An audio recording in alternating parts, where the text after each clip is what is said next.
You're watching the Scottish Football Zone with all the build-up and reactions.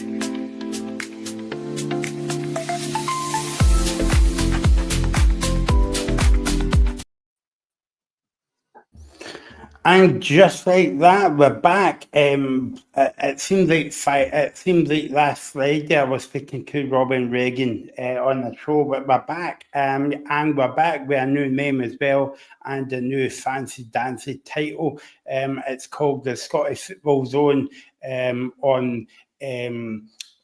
We're still on Independence Live. We're still having a bit of technical issues at the moment with our new YouTube channel, Robbie, and hopefully everything will be okay on Sunday when we're back on. Yeah, I think everything will be all good for Sunday. A huge shout out to everybody behind the scenes as well. It's been working hard pre-season to try and get all this sorted, and it looks like we're finally ready to go.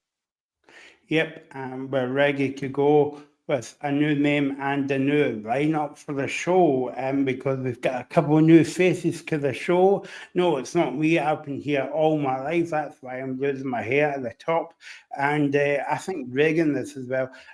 So welcome back to Reagan and Robbie. As I say, we've been working hard behind the scenes to bring you this new format of the Scottish Football Zone, and at the bottom of the screen you can follow us on Twitter as well. Well, I say Twitter, it's now called X. Keep up with the times, Michael. So we'll have new shows coming up for you as well, more details throughout the season, and also we've got new voices, new faces to the show, because people didn't like to be listening to Jack and Victor and either. I don't know what one either is. Maybe it's me. I don't know. But I'm delighted to say for the first show we're joined by Stuart Murphy, as the ex-chairman of Dundee Football Club. Hi, Stuart. Welcome to the show. Good evening, Michael. Good evening, guys. All right, good to see you, Stuart. Great to have you on. Good to have you on. Thank you for the invitation, and I'm really looking forward to it this evening, so thank you. Yep, and also we'll be adding some new faces over the weeks as well. The same format as we did last season on the show, talk about football and get it completely wrong as well. So there you go. So first of all, we're going to talk about the weekend's football action. I was just saying to the guys before we came on air, it's funny to have the new season on a Saturday. Back in the day, it was a 3 o'clock kickoff. Now it's 3 o'clock, 2 o'clock, 5:30, 8 o'clock. And maybe next season we'll have 2:30 in the morning. That's the way it's going. But hey, that's a TV deal for you. First of all, we will, I should say, get your comments coming in. We have a bit of issue with Facebook tonight. It's all going swimmingly wrong on the first show, but hey ho, that's how it happens. We're on YouTube, we're on Instagram, and we are on X as well. So get your comments coming in and get your predictions coming in, because we'll be asking the guys their predictions for the season as well. Right, let's dive in, guys, to the first game we're going to preview on Sunday. It is the champions, but they're going to kick off on Sunday. It's a bit bizarre, that's because when you watch Wimbledon every season, the champion always opens up centre court the previous season, but not in Scottish football. We like to do Australian style back to front. So it's 4:30 on Sunday between Celtic and St Mirren. And Reagan, before we get to speak to Robbie about St Mirren, and before we speak to you about Brendan Rodgers, have you been a bit disappointed in terms of the business Celtic has carried out during the cross season? Yeah, Michael, definitely. I think they've been wouldn't say sleeping at the wheel, but I think they knew that Kyogo was going last season. He went in January, and obviously Jota is out to probably February 2026. And they know as well that they sold another winger to Como as well. So they know they need attacking players. They know they need two wingers because today Brendan Rodgers announced that they're not able to let Tilio or Yang leave the building because they've nobody else to replace them. So to me, that tells me that Celtic need two wingers and they need a striker. But I'm optimistic, Michael, that Celtic will get a few more attacking players in. Reckon, what about so I was just going to ask Regan, what about the business Celtic have done so far, bringing Tierney? Obviously, Yamada's came in. You've got Benjamin Nigerin, who's come in very early on. What have you made of the business Celtic have made so far? I think the business has been pretty good so far. I think if you said that they would bring Tierney back, I think everybody would be happy, including Brendan Rodgers. I think the only problem is, Robbie, is that Celtic and Brendan Rodgers said something today that he doesn't want to stand still and maintain. And if you look at the players like Inamura from Japan, also you look at players like the striker they brought in from Japan as well. I just think Brendan Rodgers has said that they're not the player that he wanted. So I think Celtic need to bring in the player that Brendan Rodgers wants. But I would still say as well that Celtic have got a very good squad as well, Robbie. So I think by the end of the window, I'll probably come back to you and say Celtic have done a very good job. Good evening to Mr. Graham Duffy. He's watching the show. Check his podcast out. The Gordy Boys and Hearts will be playing on Monday night against Aberdeen, and of course we'll be on for that game as well. Before we talk about the game in great detail, Robbie, from a St Mirren point of view, are you happy the way that Steve Robertson has brought in some players to the building? Very happy, Michael. I think if you go back a couple of months ago towards the end of the season, we were sort of discussing the players that were out of contract at each club, and when it came to St Mirren, we were missing maybe 10, 11 bodies going out the door at the end of the season. It was going to be arguably Robinson's maybe biggest summer rebuild so far since he came into the job, because it is such a rotated team. But the business has been excellent. He's recruited internationally, bringing in two guys for Cavalier. That seems to be a little partnership to maybe keep an eye on. We seem to use that market quite well. Bringing in guys that have played against some top class MLS teams and made international appearances for Jamaica. So, that's two very good players. Been able to bring back some of our loan players like Adogu and Phillips. It's been a big bonus as well. Obviously, Phillips has had a very good pre-season, but out with the actual signings that we've made, I think utilising the youth players is going to be a big progress towards our season as well. Bring guys in like Fraser Taylor, who has had a very, very good pre-season under his belt. It's quite refreshing to see, Michael. I know you're one on this show that loves to talk about getting youth players into the team, so it's always nice to see. But I think the business has been excellent that Robinson's brought in. Stuart, I know that we'll touch upon Dundee in a minute or two, but how impressed have you been by Stephen Robertson, not only even at St Mirren, but he'd done a brilliant job at Motherwell as well at the time as well. So, I mean, how good is that for Scottish football? Because we usually spend, maybe not in this show, but other shows talking about like Celtic and Rangers as well, but you would maybe put St Mirren they are top 6 team because they've been into the top 6 twice now as well. How impressed have you been by Robertson? I've been a great admirer of Stephen Robinson and all the jobs that he's done since he's been in Scotland. Every time you play one of his teams, what you're going to have to physically compete with them.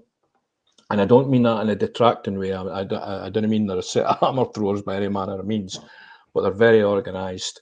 They are very physical, and and no have fancy in possession of the ball. And I think that that's a reflection of him. I think that's his approach to the game. I think that's the way he sets everything up. And let's be honest, I mean, resources in Paisley can't be the most for him to achieve what he's achieved in the last couple of seasons is incredible. And this year, the turnover in players is, I'm looking at a list, or I was looking at a list before I came on the show this evening. And it's a bit of a gamble. It's a bit of a gamble as well, because he's going to have to replicate now. Because, see, expectation level's different, isn't it now, Michael? What's happening here is that top six, the European thing didn't quite happen, but folk turning up this season are going to be wanting to see more of the same.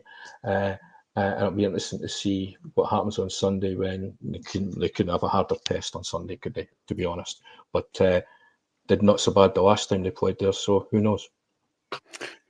Robbie, it's fair, kind of decent record St Mirren's had there over the years, albeit they haven't beat Celtic at Parkhead, but I remember them going to Parkhead at the last game of the season, got a point.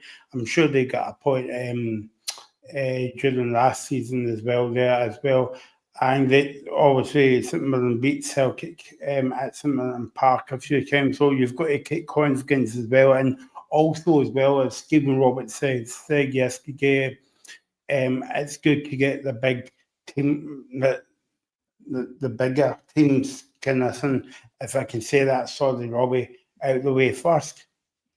It's true, Michael. We play Celtic and Rangers in our opening 3 fixtures, so it's a really tough start for Robinson, but it's one of the players who go into with confidence. We've got a really good record against Rangers early past season anyways. You're right with Celtic, it's probably the toughest start we could have gone to Celtic Park. We're historically not very good there, but we've gave Celtic a good couple of games the last couple of times we've went there. I remember the game we were, I think, 2-1 up, and then Celtic brought it back to 3-2 in the last sort of 15 minutes. So we can go and give Celtic a game. And just a point that Stuart made, that if you look at a Robinson team, a lot of people, especially last season, were calling it physical, in a sense that it was such long ball style apparently. And see, if you watch a Robinson game, it's not like that at all. It's the complete opposite. There's been multiple times where you can go and watch the goals we score, the movements we make. We like to have physical bodies in the squad, and defence and attack in particular, but we play the ball a bit nicely, and it's something that Celtic will need to be careful of. You look at guys like Roland Adoba with the pre-season he's had, the Celtic defence need to be careful. I'm not sure who's going to start in the Celtic defence at the weekend. I don't know if it's going to be the new centre-back to Man City, or Trusty might play alongside Carter Vickers, but they're going to be up for a real tough test with Mandro and Adobe up there. Reagan, Graham makes a good point in the chat, and albeit we were talking about Stephen Robertson doing well with St Mirren and Motherwell and all that, maybe you would say Derek McInnes with Aberdeen and at Kilmarnock, albeit Graham would think he would hopefully do a decent job at Hearts, but it's a bit of a kettle of fish when it goes down to England. So basically what Graham's kind of saying here is, before Robbie falls off his chair, do you think Stephen Robertson would cut the mustard in England? Definitely. I mean, he's proved himself a lot, and he's done really well. So I think that he would do a good job down there. But I hope he's not able to go down there, because I think he's done a cracking job with at St Mirren. I hope he stays there. And I know there was links with possibly going to Plymouth, Robbie, but I'm glad he stayed. I'm really glad he stayed as well. Like Robinson, I love to be optimistic and say we'll have him by this time next season, but I just cannot see Robinson staying in this job for much longer. The work that he's done has been amazing. He's been, for me, the best manager we've ever had at St Mirren, in my opinion, in terms of what they've done at the club. But he's just got to move on to a bigger job. I think he's too good. It's almost underestimating us saying that he's too good, but in a sense that he could go and work at a higher level job, and I think he'd do very well. If you put Robinson into that Hearts team with the money that they had, I think Robinson would do just as good a job as well. Robbie, I want to ask you a question then. Do you think he potentially could stay for another year and then go and take the Northern Ireland job? Because I know that's something that he spoke about last year, saying that's his dream job in the next couple of years. I honestly think that's the job he's waiting on. I think he's wanting to do a good job here. People always say, could Robinson go down to England and do well? I think he could, but I don't think he wants to risk that. If Robinson goes down to England and it works out the same as it did last time, that could damage his reputation a bit. So I think he's more inclined to stay here and wait out for the Northern Ireland job. But I think he's more than capable enough to go and take that on as well. Stuart, let's talk about Celtic for a minute or two. I touched upon it with Reagan as well. It seems as though Brendan Rodgers has started to get a bit frustrated, like most of the Celtic fans. Reagan maybe included there, because I spoke to Reagan this week as well about the show. But also, how frustrating is it for another club to have the luxury of having so many millions of pounds and not spending it? But see, I think that's part of the problem, because there is still a month left to go, right? We're only on the 1st of August, and I think that in his situation, he needs to make sure that what he's bringing in is not just enough to obviously to win the league here, but to compete in the Champions League, right? And he's probably looking at the situation and he's exerting a wee bit of pressure on the board. The couple of comments he's made, I've picked up on, but by the same token, signing people for the sake of it isn't going to do him much good either. So I think the next couple of weeks you'll see a bit of flurry of activity there. I'm pretty convinced that will happen. They obviously they need to play the qualifying game and they need to get beyond that. But the players that they're in the market for, well, due respect to the St Mirren's, Motherwell's, Dundees, and they're completely different as we all know. So he has to get the right player, and it has to be at the right price. Although they do seem to be awash with money, but I think folk get a bit panicky too early. But then that might not be the case if they get knocked out Champions League early. But he still has a month to recruit, and there's still a lot of quality players floating about in the market. So I'm pretty sure he'll get it right. He's got a good track record for that anyway. Reagan, to ask you a question, not just in terms of the game, but in terms of the whole season for Celtic. If you look at the squad that Celtic have the now, I think this is where a lot of people get confused. Yes, there's definitely work that needs to be done to the Celtic team. There's no doubt about that. You can ask any Celtic fan or anyone inside the club and they'd agree. But that's still very much the bulk of a team that won a double last season, and were nearly on to this, without losing one game. So it's still very much a strong Celtic team. And in terms of the weekend as well, people are trying to say, this will be a weaker Celtic team. It's still very much, as I said, the bulk of a team that won a double last season. And I think that can get lost because Celtic didn't win the treble. But like you said, Robbie, these matches are very tough.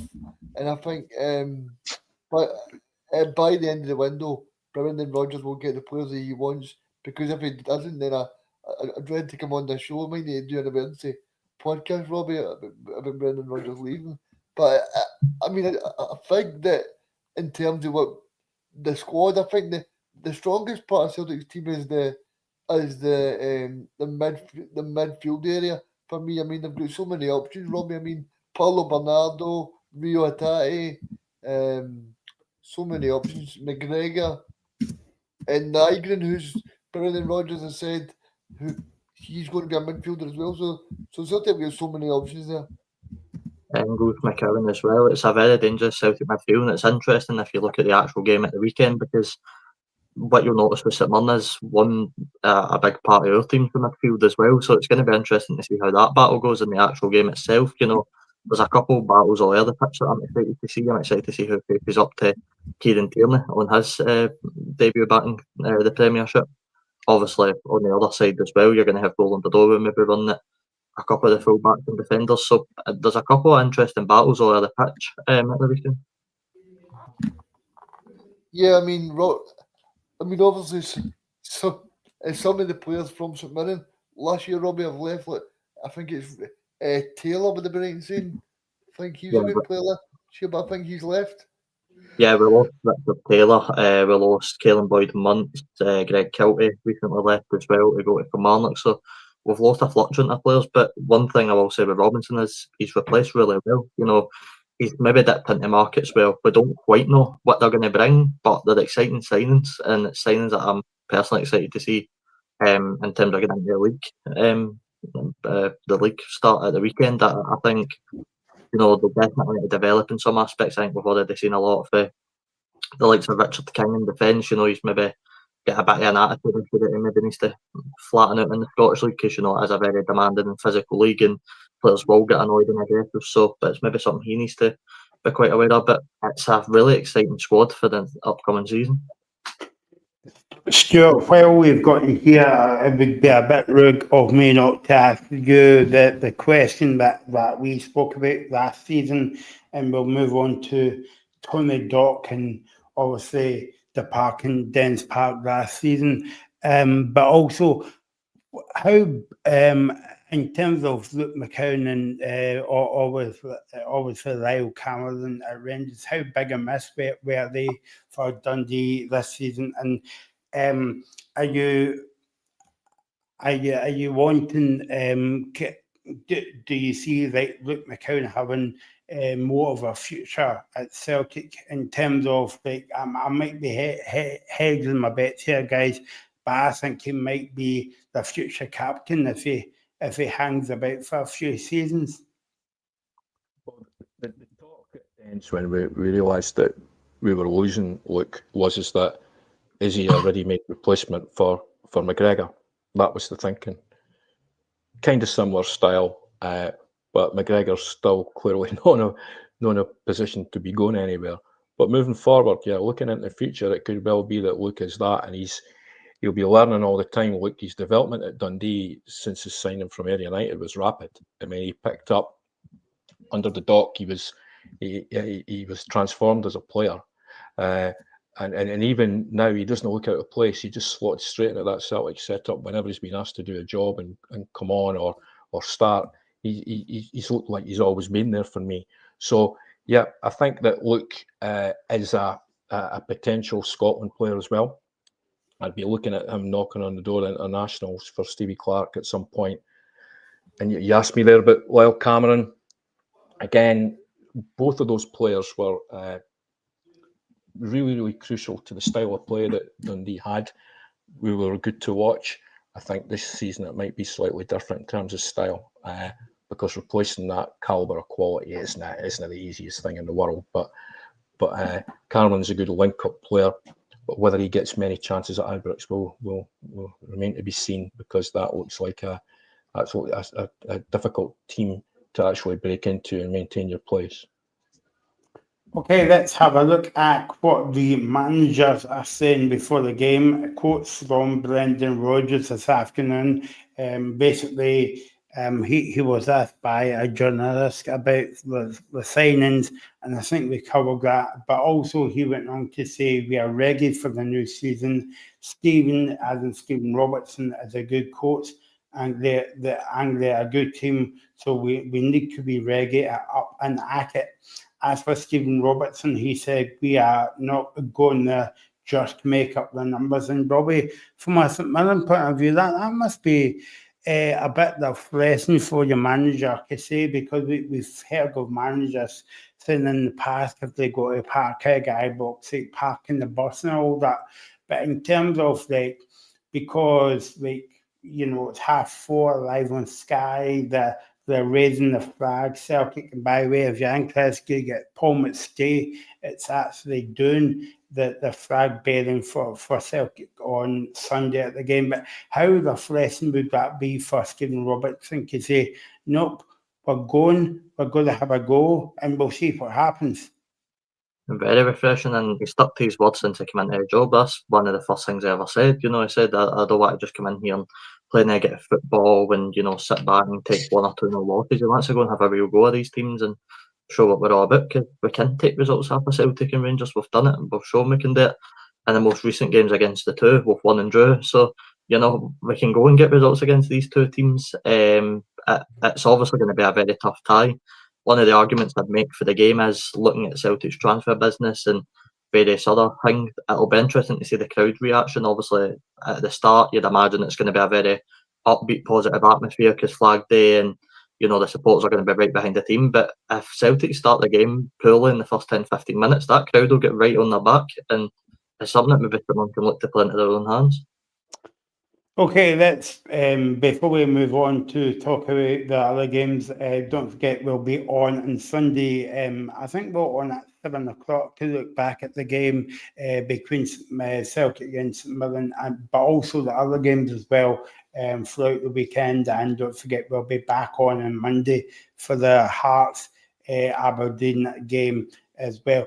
Okay, guys, so we've asked the guys for the predictions, and it would be a bit rude of me not to ask them live on air so that they can get a bit of egg pie or goose egg or whatever in their face. Start with you, Regan. Obviously, where do you think Celtic will finish? And by the way, I think I know what you're going to see here, but I would be a bit ignorant if I didn't ask you this. So yeah, I mean, I've said Celtic to win the title by 7 to 8 points, and I've said, who have I said to go down again? By the way, that's not 7 to 8 points. Regan was saying 7 or 8 points. Just to clarify that. Not For 7 to 8. just to clarify that for any of. I don't expect Rangers to be that bad this season, but no, I just think Celtic will be too strong. I think I think so. Some of the players that Rangers have brought in are pretty decent caliber, but I just think Celtic will do that very well under Brendan Rodgers again. And for me, I think I said that David Martindale's team will go down again. Mike will be surprised about that, but I just feel like in terms of like, I think they done very well in the playoff last season. But I don't know if you've seen his press conference last week. I think it was Robbie, and he said that he wants to play expansive football. So I just don't know how that's going to work, because a team like that's been used to playing 10 men behind the ball, as Michael says, park 10 buses, then it'll be interesting to see how they can develop that trying to play football. So Stuart, I'll come to you in that. Your predictions for the season. And by the way, just to clarify this, I say this to everybody that comes on the show, right? The very first season, I think we'd done the show, Regan kept David Martindale to get the sack at Livingston, and He's Mr. still there. Martindale was still there. So yeah, but Regan's a good guy. He knows his stuff. Stuart, sorry. I think they'll be taking David Martindale out in a box. I think you'll be there for the foreseeable. I think, yeah. There might be many reasons for that. Predictions at this point in the season, I think they're really difficult. You look at the turnover of the players. I think the only thing I can be quite confident about is that Celtic will win the league. I'm quite 100%. I don't think any surprises there. In terms of who will be at the bottom, I know the decent money's on my team, Dundee, to go down, but looking across the piece, I think that you need to wait and see how things are going to settle down. I quite agree with Regan that Livy would probably be my choice for going down, but we need to wait and see what happens.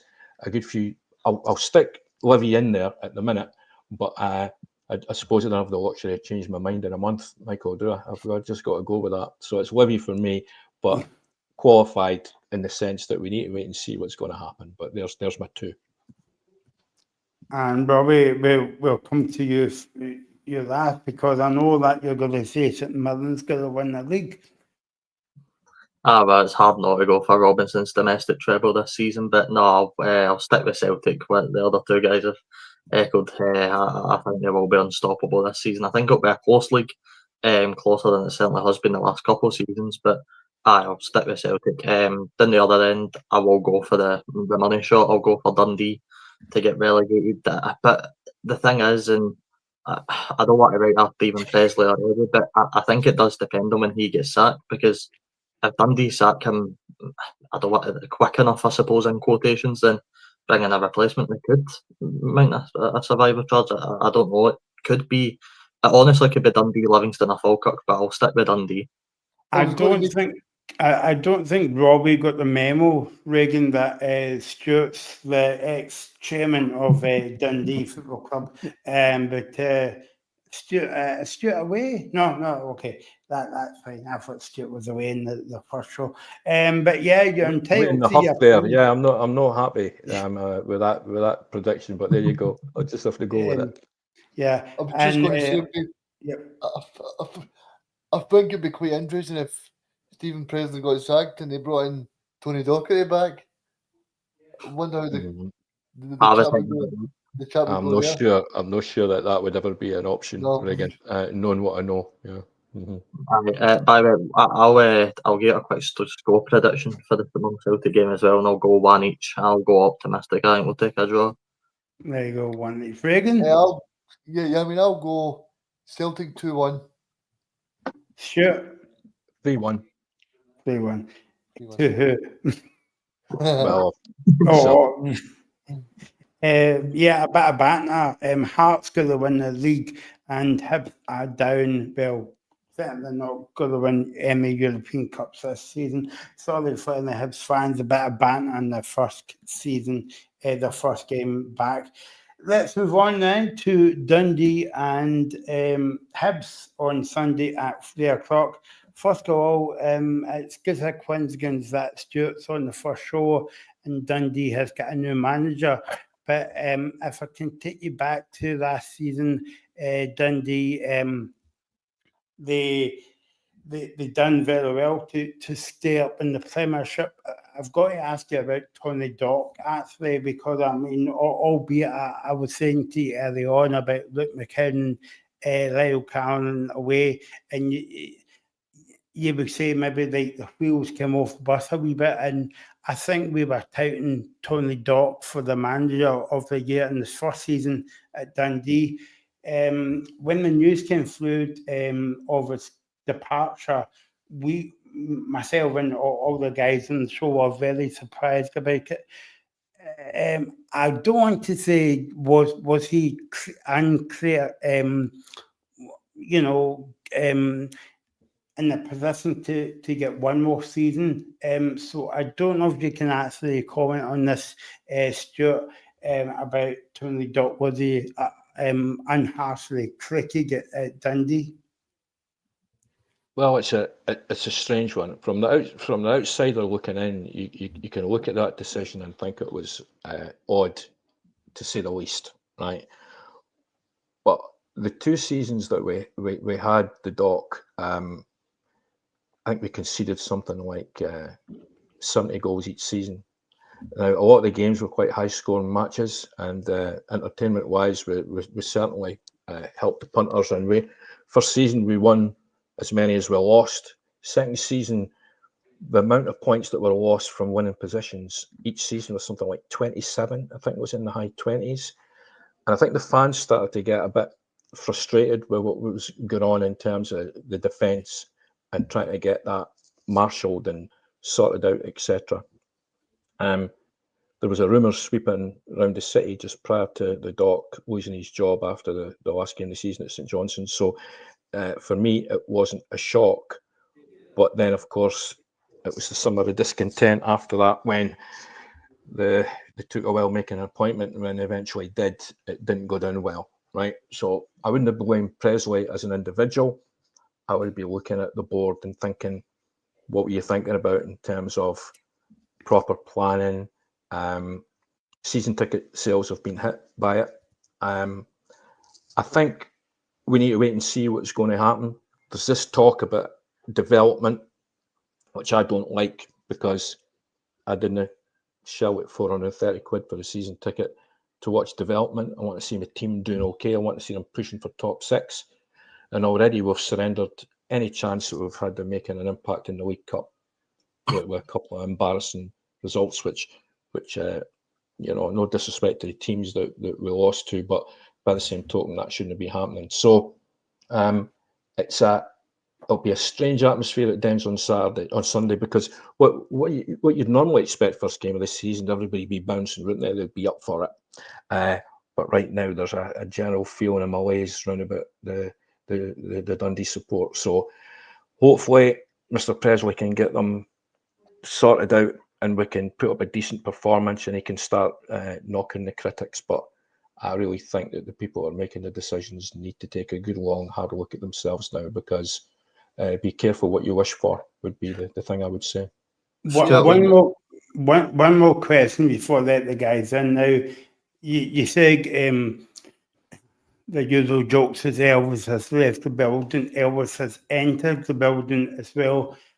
We always talk about, well, I always talk about in this show last season, a bit like maybe Rangers with the new manager there, and obviously Motherwell as well. Maybe I would put Celtic into that bracket as well. But with Dundee having scheming players there, is it good how they're actually thinking outside the box in terms of like Stephen Presley? Okay, he's been out in the cold for a wee while, but bringing a kind of left-sided manager into the club. How do you feel about that? Well, it remains to be seen. But any player that's been interviewed or any of the feedback that I've received said that on the training ground, he's fantastic, right? What I think has disappointed everyone has been his public utterances, and the way he comes over publicly hasn't given any heart. Some of the quotes attribute to him, if you're expecting me to be winning things and I'm not your man.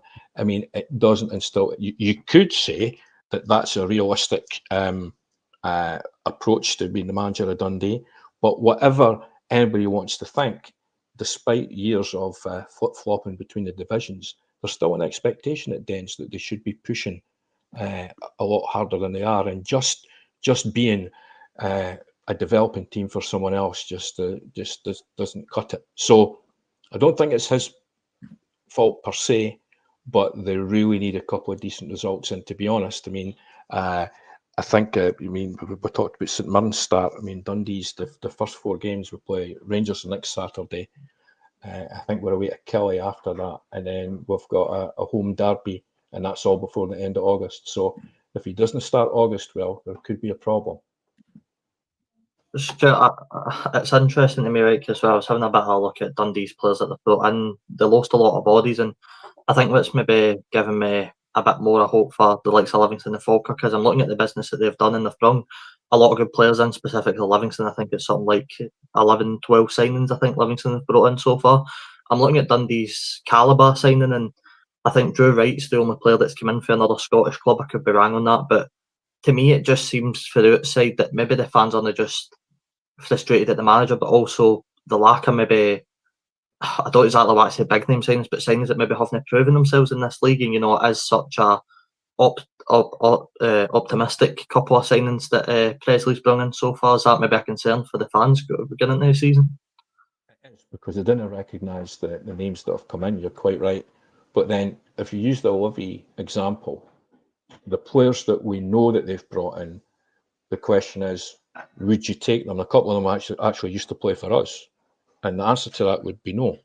So I think, I keep saying about waiting to see, and there is still another month to go. And the market, players will become, I know this from my own experience, we've been involved with a football club, that players will be a lot more amenable for signing a contract, maybe for less money, the closer they get to the end of that window. So the market, it fluctuates at that point. So we talked about Celtic at the top end of the market, which is a different kind of argument. But for us, we might find that there's players that we can pick up that maybe 3 or 4 weeks ago would have been asking for maybe £300 or £400 or £500 a week more than what we're prepared to give them now. So there could be an element of wait and see attached to all this, I think. And that's what the hope is, that they get, they turn that boat around in terms of the fans' opinions, because Dens can be quite a toxic place when it's not going well, right? So if it doesn't go well pretty quickly, the then everyone's going to know about it, and that'll help no one. Reagan, Stuart was saying that there's got to be a funny atmosphere on Sunday compared to maybe like the first game of the season where everybody's up for the challenge, but because Dundee's not had a decent run in the League Cup, you look at Hibs going out of European football last night at home, losing the goal in the last kick of the ball as well. So it's going to be a weird atmosphere to the first game of the season.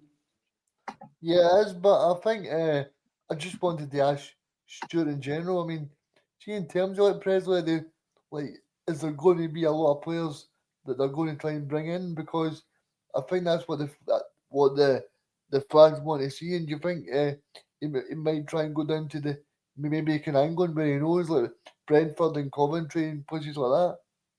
Yeah, well, he's already stated that he needs 5 or 6 in, and I think the disappointment levels have been where they are because we've now got, because let's face it, it's competitive football now, isn't it? I mean, the League Cup is the League Cup, and I get that it's a trophy, etc. But this weekend, this is the real stuff.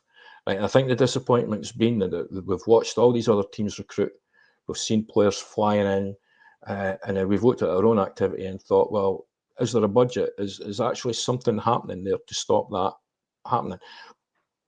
But he still maintains he's got 5 or 6 to come in. And where he draws them from will probably be the market that you're referring to. We've already got a couple of the Brentford lads, and I think he will be looking at lower league England. But remember that the wages that you're talking about, even down there, are very difficult to match. So again, it could be that it's a wait and see job. So desperation might work in 2 ways, right? It might be the players getting desperate for a job, and it might be a club desperate to recruit. And so you might see something happening, maybe the middle of August or the last week or midnight on the 31st of August. Who knows? But Elvis for the sack. Yeah, there we go. There's the first one. Yeah. But I just think in terms of the actual game at the weekend that, perhaps are going to be right up for this, obviously getting the heartbreak in Europe to then travelling to the league to play at Dens Park, they're going to be fired up for this game.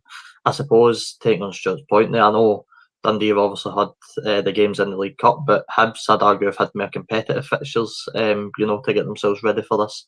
So it's going to be a really interesting tie. I'm excited to see how this one goes, because I think the one thing you can say about Hibs is they've recruited decent. They've obviously, I think, spent £1 million on that striker, the attacking player that they've brought in, and they already had a good squad. So it's going to be interesting to see how this game goes at the weekend. Quite agree, and I also think it depends if there's, if Presley's managed. One thing about Dundee, there's no any leaks that now come out of Dens, or very few.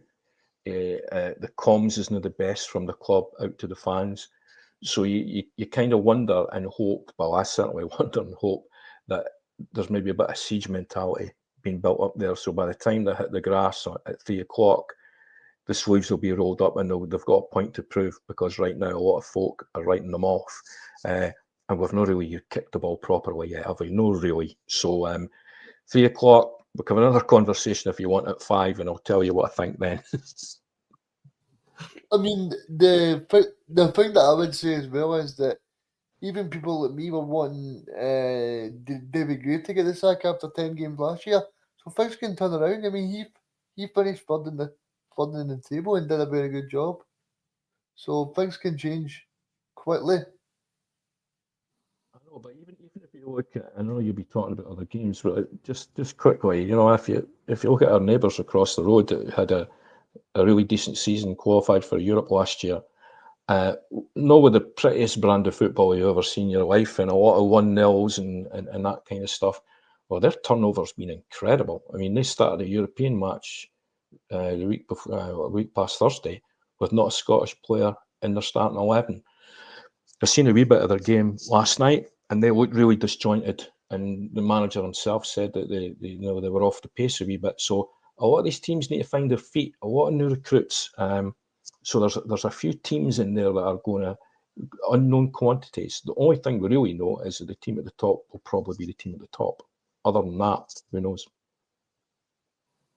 In terms of I want to go back about Stephen Presley, like when you were saying, and I did hear the interview, and I bet you the PR department at Dundee was saying, "Why did you say that for?" Like, he was basically saying, if you're looking for managers to win trophies, that's not me. And I could actually hear the Dundee PR machine saying, "Well, no."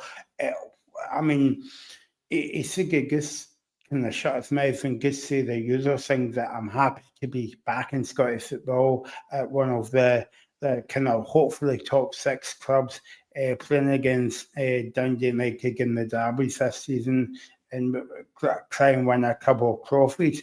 But I mean, I don't know.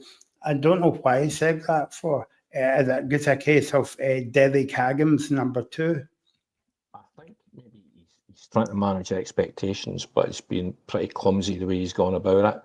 And your first point was there is, why didn't he come out and say the normal things? Well, we kind of hear the normal things that managers say. Eh? You could shut your eyes, and if it was an Irish accent or a Scottish one, they'd be saying the same words. So is he bringing a bit of freshness to it? I would doubt it, but it's everything. That is the manager now, right? That is the coach. Actually, that's the coach. So he's the head coach, and we have to give him a chance. And as a fan, getting on his back from day one isn't going to help anyone. If you can refrain from the kind of daft things that he said, or the things that aren't going to go down too well with the support, he'd be well advised to do that. But by the same token, if he's going to have a refreshing approach to being honest about certain things, then that might be different as well. My understanding is he's a decent guy. He's a decent guy, and he had a great reputation down at Brentford. And anybody that's worked with him as a coach up in Scotland, as a player, says the same.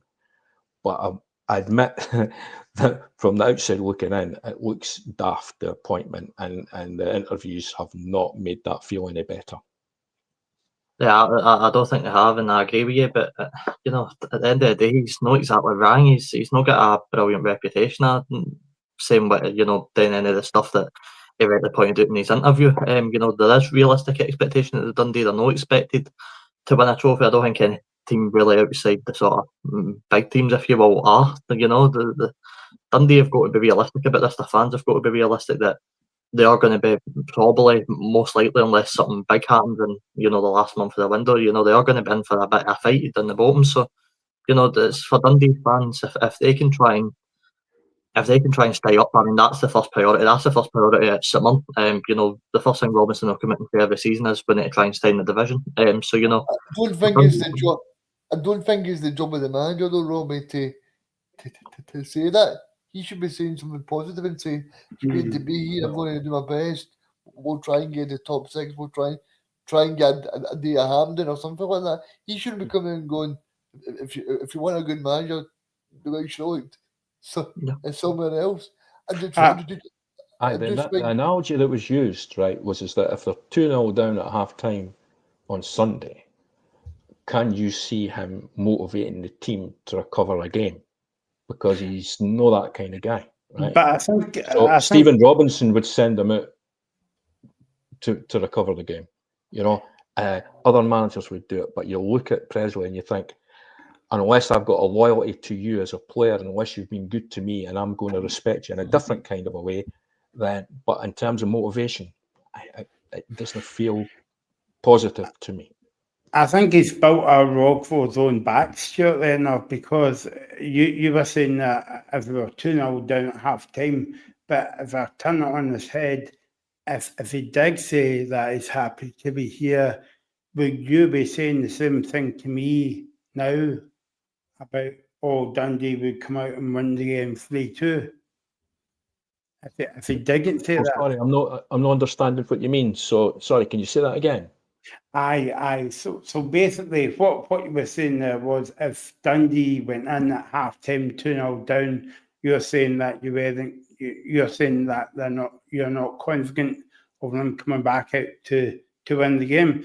And the reason why you're not confident is because from day one, the manager come round and say, "Well, if you expect me to win Emmy Cups, basically I'm not your man. So what he's saying to me is, maybe I'm picking this up wrong, guys, but what he's saying to me is, if we are getting beat at half time 2 or 3-0, we're just going to run out 5-0. Get Hibs are going to beat us 5-0 because you're saying that you're saying that he's not got the motivation to say that, but I would blame Stephen Presley for coming out and saying that from day one, because if we were saying, oh yeah, we've got a fantastic team here and we're going after one of the cups, the usual things.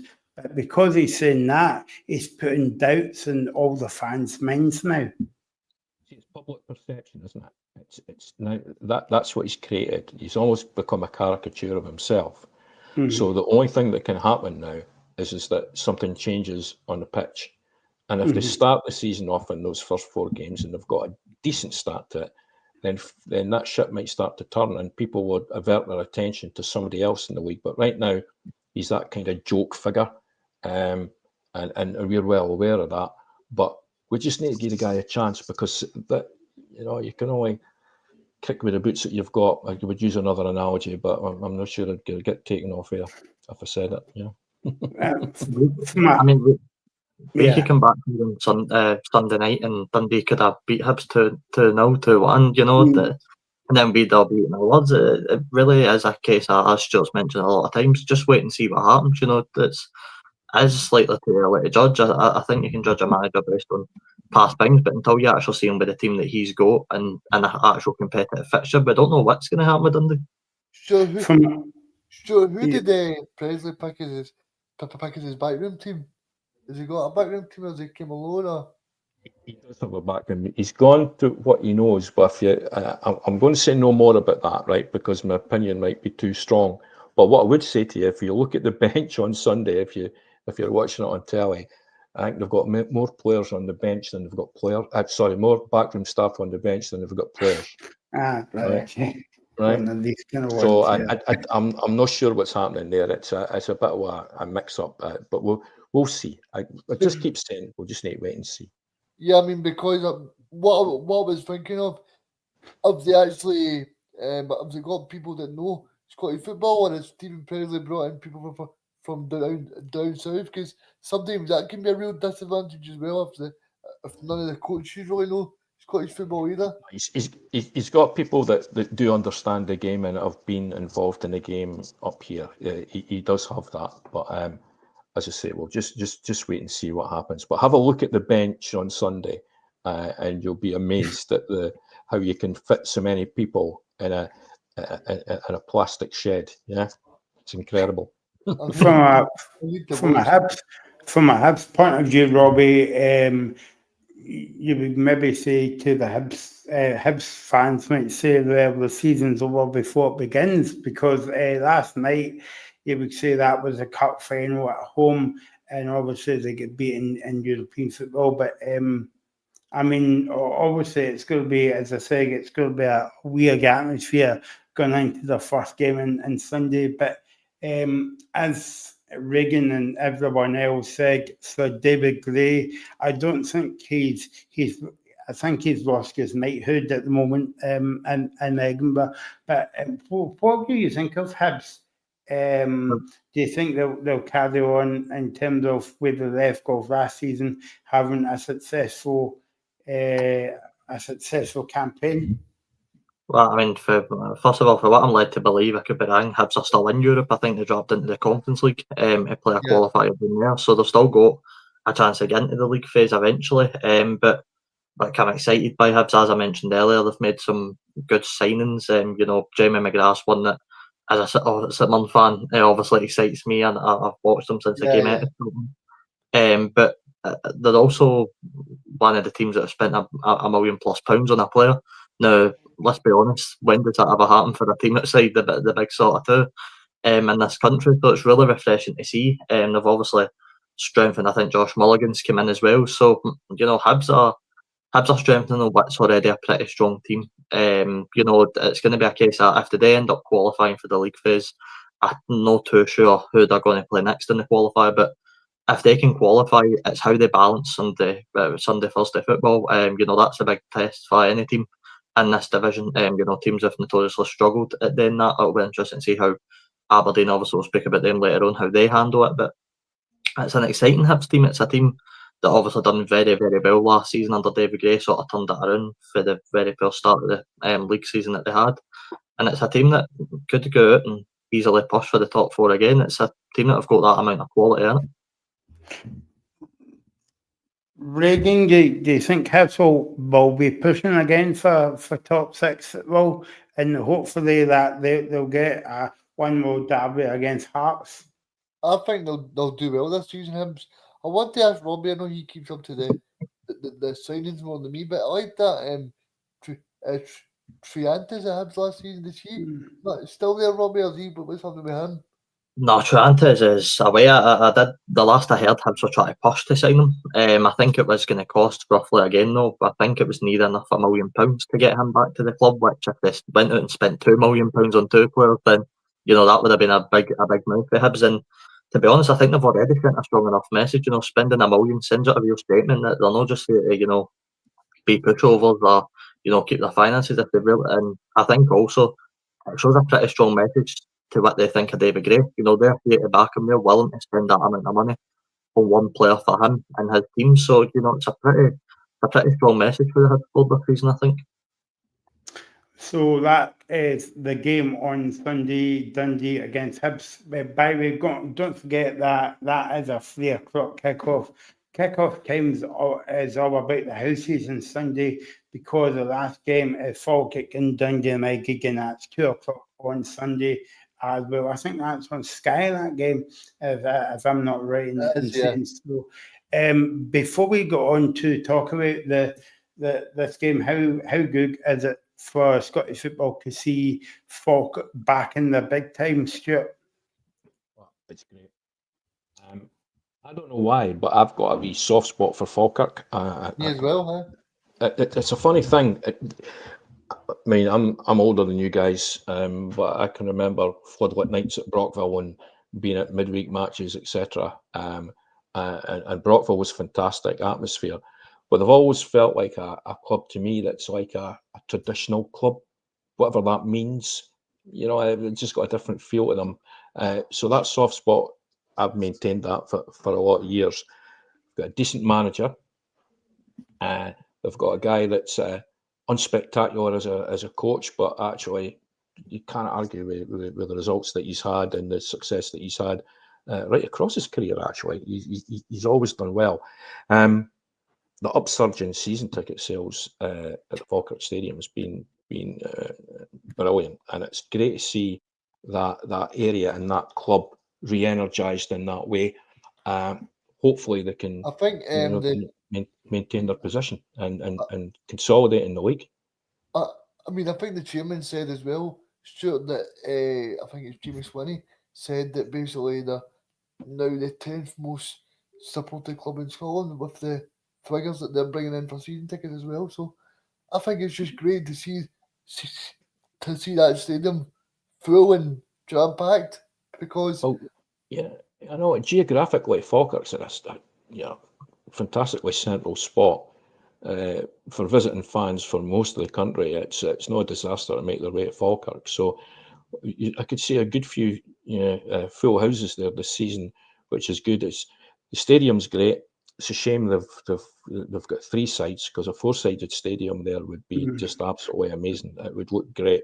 But no, all power to them as far as I'm concerned. And no any disrespect to the likes of Ross County, but the swap in Ross County for Falkirk is not a bad deal for me. Yeah, definitely. Michael, we're going to go on to the prediction for Dundee against Hibs just before we go. Yes. On you go, guys. We'll start with Stuart on this one because Stuart's got a wee interest in this game. Just ever so slightly. Right, okay, I'll go for a 1-1 draw.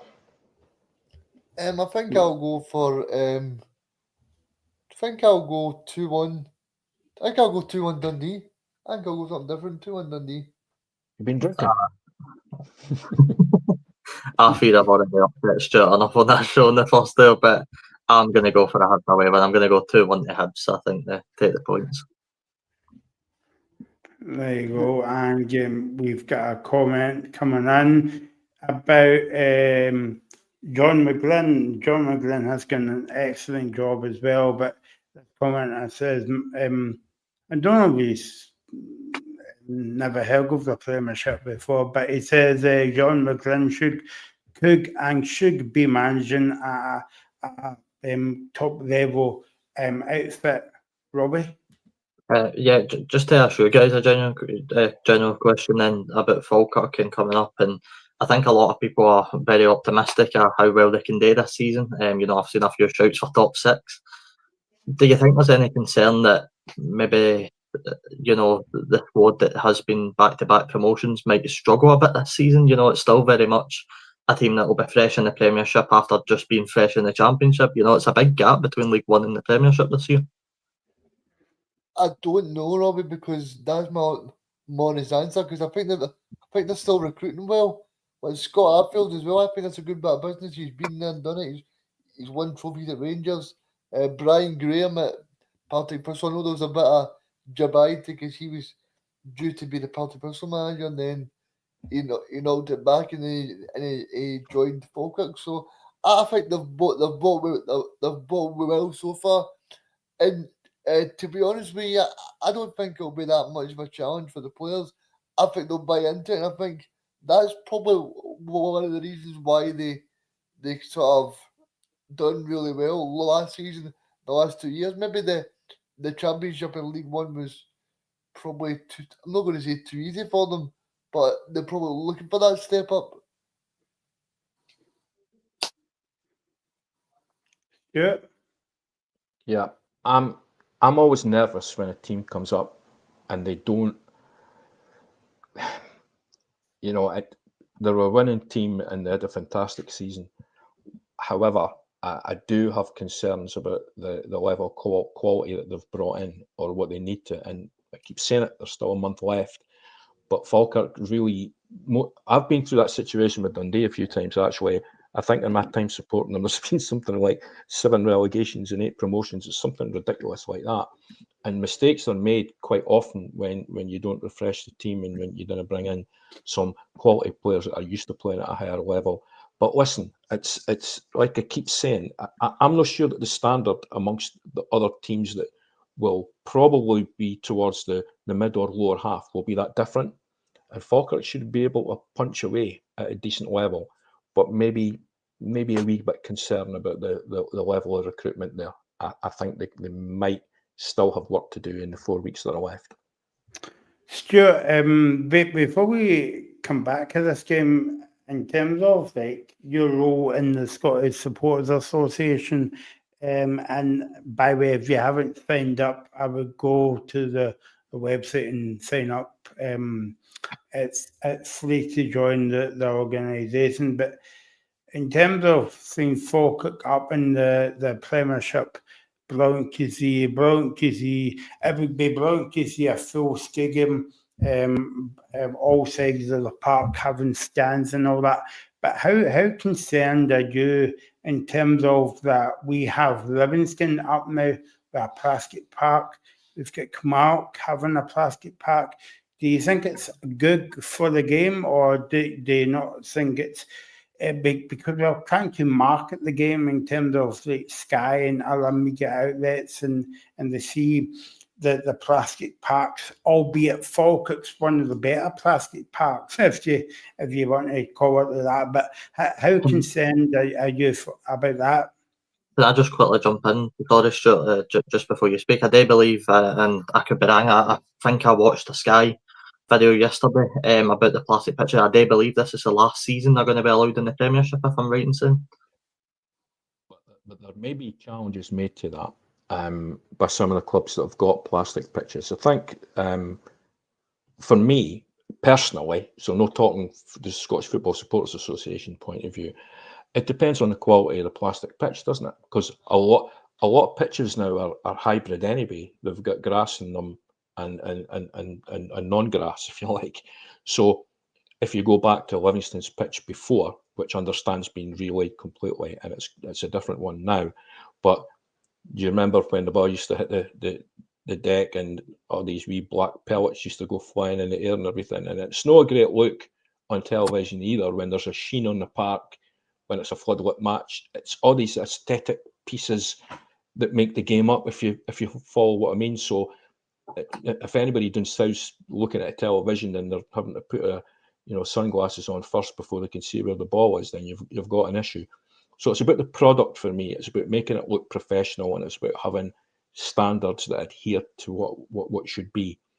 My preference is grass. I think most people's preference would be grass, but we're in 2025 now, and right across the piece in the world of sport, we're dealing with hybrid playing surfaces. So it's got to be quality, and these things aren't cheap. Other point about plastic pitches, if you go out with the Premiership just for a second, you've got some community clubs that make a good income and living on the back of having plastic pitches that are in continual use for the community. So it's horses for courses for me. And we've got to remember we're a small nation, but that the product that we're trying to sell to the TV companies, because sadly that's the name of the game here, has to be of a standard that they're willing to pay for it. And some of the pitches in the past, I'm thinking of places like Alloa, Livingston, they've not been good. Let's be honest, they've not been good.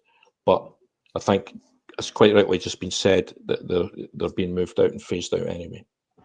And in terms of Dundee United, Reagan, they'll be buoyant because I know that you watched their game last night, and you said a funny comment to me after the game about that you thought Dundee United was playing in the sports centre last night. It looked a pretty weird stadium. It was a bit like Tory Glen or something like that. But I mean, I think it was just great to see them win. But I mean, I want to ask you guys a question. I mean, I've heard a lot of people talking about the fact that they've got no Scottish players playing for them. Do you think Dundee United fans do you think they'll mind with that, or do you think it's like, do you think if they start winning they'll forget about it, or do you think it's a bad thing in general for the Scottish football in general? Because Scottish football should be a place where we can let players play and not be scared of results as well. Do you know what I mean? It should be a place where we can develop players, not say you need to go abroad or somewhere to play 15 minutes. Regan, to be honest with me, I think it's a bit of both. For a selfish point of view, if my team's getting a European competition, I don't care how many Scottish people are in my squad. I just want to go out there and win the game. But if you're looking in an overall perspective, of course you want to see the Scottish players do well. There's been multiple that have been through St Mirren early years that I fancy to see going and do well. Been multiple other clubs. Obviously, there's a few kicking about right now, Finlay Curtis being the main sort of one. I think at Rangers is sort of breaking through right now. But that's where maybe the deal with the Premiership clubs and the smaller clubs is coming into effect. I think United have recently just partnered up with Celtic. We've obviously partnered up with Clydebank and Dumbarton. That's maybe how you get these players playing first team football. And of course, you want them to be playing at the Premiership level, of course, but that's going to take time. So I think the moves that teams are making with the so-called lower league teams or the smaller teams, if you will, I think it's a good thing overall for the league. I agree with that. I think that is a good thing for the league. It's a bit overdue, because if you're Steve Clarke and you're looking at a situation where you're looking for the next, set of players coming through, it must be a frightening statistic to look at the starting 11s in the top division in Scotland anyway. I know that he draws from further afield than that, but then a lot of our talent is actually going to the continent now, isn't it? It's sitting in Italy or in Belgium or in different places, and there's Lennon Miller now maybe making his way. Bologna, is he potentially going there? So those arrangements with the lower league clubs are crucial for me, because it's almost a version of the olden days with reserve teams, where you had the seasoned pros bringing through the youngsters, etc. And there's a flexibility in that arrangement as well, which allows the players to come back and forward, which I think's really, really healthy. So there's no stipulations about if you go, you've got to stay there for so many months or to the end or Christmas to the window or anything like that. So it's a clever move, and hopefully it'll start to work. But I think the point made there that if your team's winning, you don't care. But for the overall growth of the game and development of players in Scotland, you really want to see Scottish players and Scottish teams. Good going back to that, Stuart. As from a supporter from across the road, how important is it for Scottish football to have more derbies this season? Obviously, you've got Celtic, Rangers, Hearts and Hibs, but also the Dundee derby as well. And I suppose that both of the clubs are well supported as well. Well, the thing about the Dundee derby now is just that, those are guaranteed sellouts. When Celtic and Rangers come to town, it used to be that they would pretty much nudge up to capacity, etc. But folk are not interested in them for all sorts of reasons, as we probably do understand. From a selling the game perspective, Dundee derby, even to the casual observer down south, would be a lot more palatable to watch on a Sunday at lunchtime than Livingston against Kilmarnock. No disrespect, I'm just using that as an example. So the more derbies there are, Edinburgh derbies, the Dundee derby, obviously the Glasgow one, and then you've even kind of loosely got that Aberdeen Dundee United connection, which I'm not really sure. St Johnstone are away now in that, and they treated their match with us as a derby. So it's a shame that they're down, and hopefully they'll come back quite quickly. But yeah, no, I think it is really important at the derbies because it's a selling point for the game, because everybody wants to see a full house and a bit of colour, don't they? Okay, so that is the Falkirk Dundee United game on Sunday, kicking off at 2:00. Back to tomorrow night, actually, Michael. 5:30. Just to quickly give you my prediction for the game. Prediction for that game, Michael. I'm going to go 3-1 Dundee United. I'm going to go 2-0 to Falkirk. I'm going to say Dundee United will be tired from their European exploits, and Falkirk might profit off the back of it. Plus the fact they probably have a sold-out crowd and Brian Graham and Scott Arfield, and I think the feel-good factor will pull Falkirk through. Yeah. I'll go for a 1-1 draw. Oh, right, okay. That really surprised me there, Stuart. I thought you were going to go 6-0 Falkirk there. But See, I'd like to say that, but I've got to play the game here. I've got to play the game. Yeah, well, Michael, what about you? I mean, Michael, what about you? Because just because you're hosting doesn't mean you get off it, mate. I was going to say 7-0 to Dundee United, but I don't want to scare Stuart away. So I will go 2-1 Falkirk. There you go. And Stuart's smiling there, so I think he's coming back after that nice comment from me. So that is the Sunday games. Let's move back to tomorrow night and the game at Fir Park at 5:30 between Motherwell and Rangers. Of course, both teams have new managers in the dugout for the game, but Rangers will be buoyant by the I was going to say impressive midweek win, but they had to reg the storm a wee bit, Robbie. We done the show on Wednesday night with Alex and Ethan as well. They'll be just happy that they're through to the next round.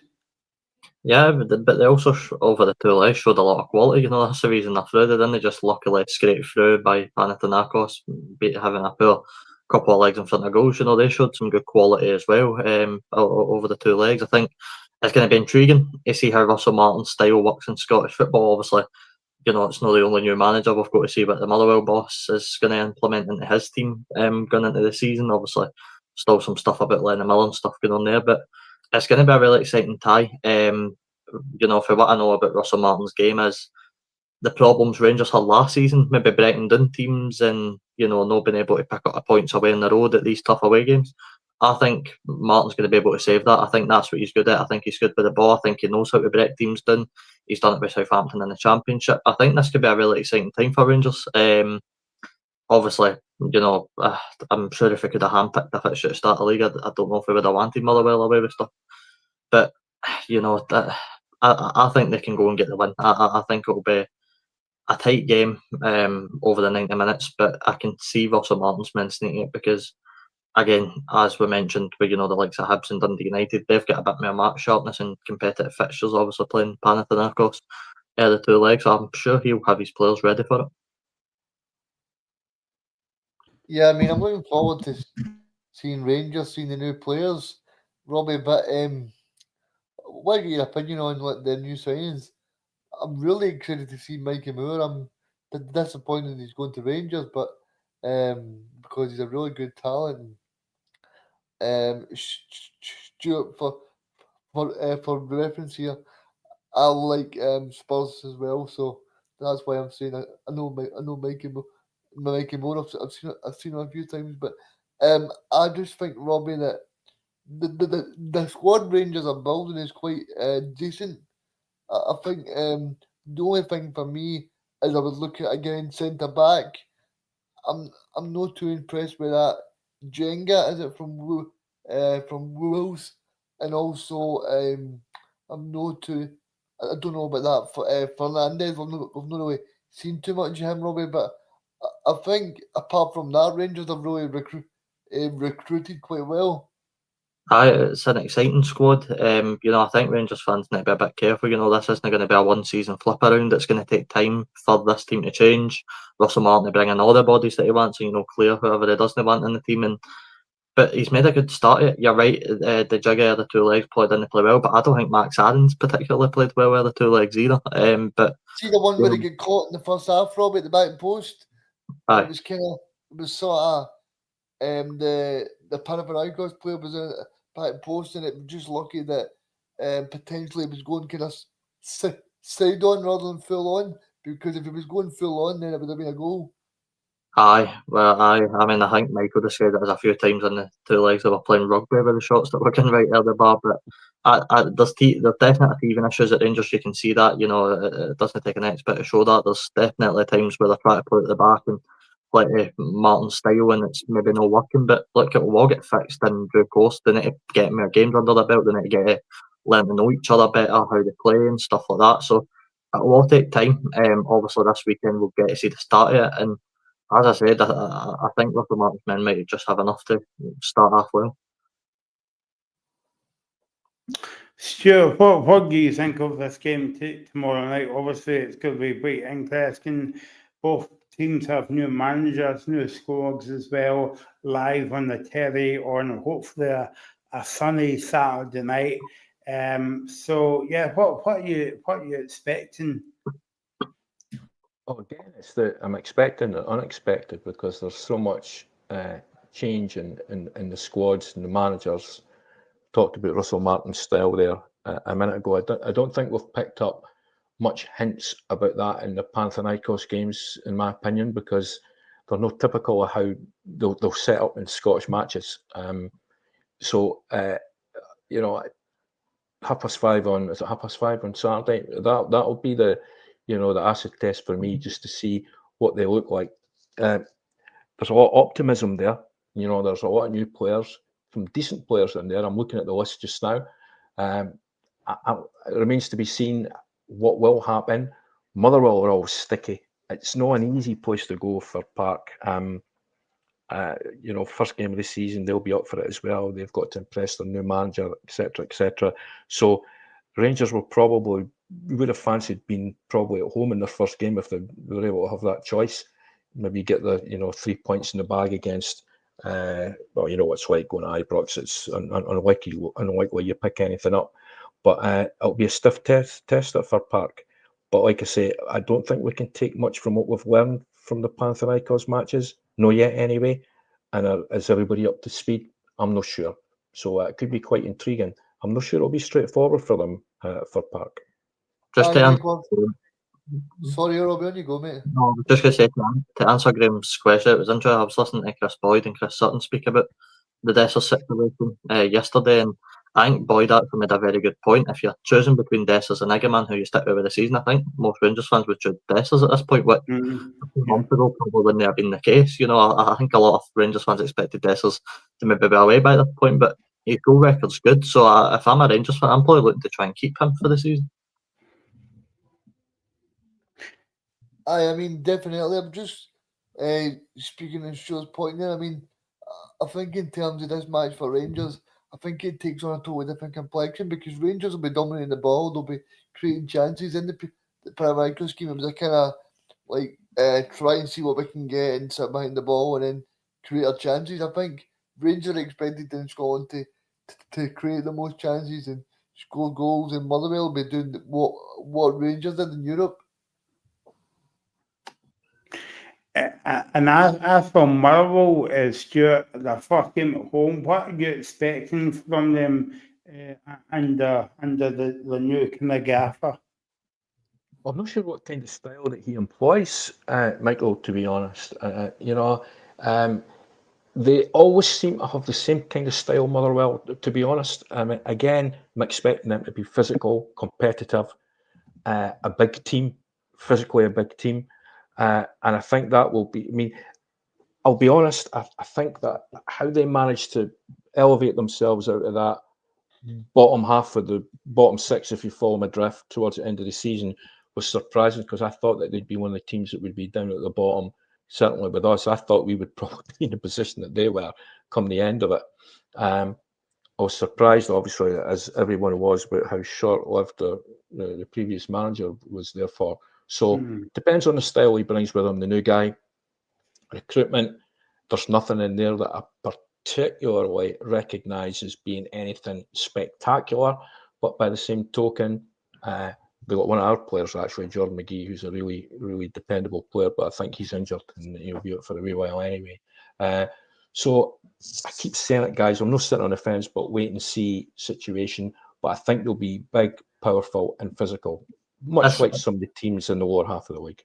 That's a good point because we're still to wait on the Lennon Miller situation being resolved. You know, we don't know whether he's going to stay or leave. It looks like he's maybe going to go to Bologna, but in which case, you know, Motherwell will have the month to recruit the players that they need, and that might just be what we need to wait on. You know, it might be a case that in a month's time, Motherwell don't have Miller, but they've maybe signed 4 or 5 or 6 players to replace him and strengthen the squad, and you know they look a lot better. So it is going to be weird to see how, you know, the next sort of month and a half sort of develops for them.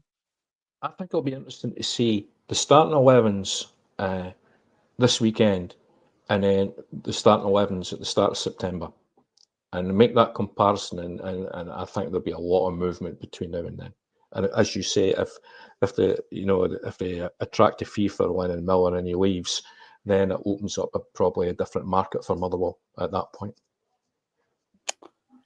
Okay, prediction time, guys. Bearing in mind that Rangers has got another big game on Tuesday night as well at home in the third round of the Champions League qualifying. But before then, they go to Fir Park on their Saturday night against Motherwell live on Sky. What's your score prediction, Stuart, for this one? I think 2-1 Rangers. 2-1 Robbie. 3-0 Rangers. Reagan? I'll go 4-0 to Rangers. There you go. I think Rangers will carry on because I think what I was saying on Tuesday night, Robbie, that losing is a habit, but also winning is a habit as well. And the new gaffer would want to win games to win over the fans as well, because what I was saying on Tuesday night was maybe the majority of the fan base, well, not the majority, but maybe 70%, maybe I'm being a bit harsh on them there, wasn't behind them, but because they got the 2 wins over Panathinaikos on Tuesday night, I think Rangers will win 3-0 on Saturday. So there you go. Yeah, So just on that point, the same can be said for the Motherwell boss as well. You know, he's going to want to impress his fans. And you know, it was a bit of a shaky League Cup campaign, especially the first couple of games. So you know, he'll want to get his fans with a lot of praise as well in the opening game.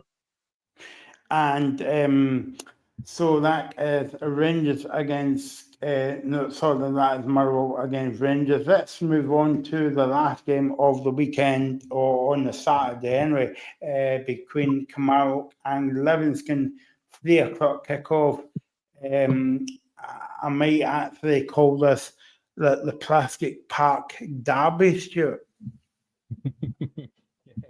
Plastic Park Derby. Probably pretty cruelly, actually, the least attractive of all the games this weekend, right? That's not to say that it doesn't have potential to do something.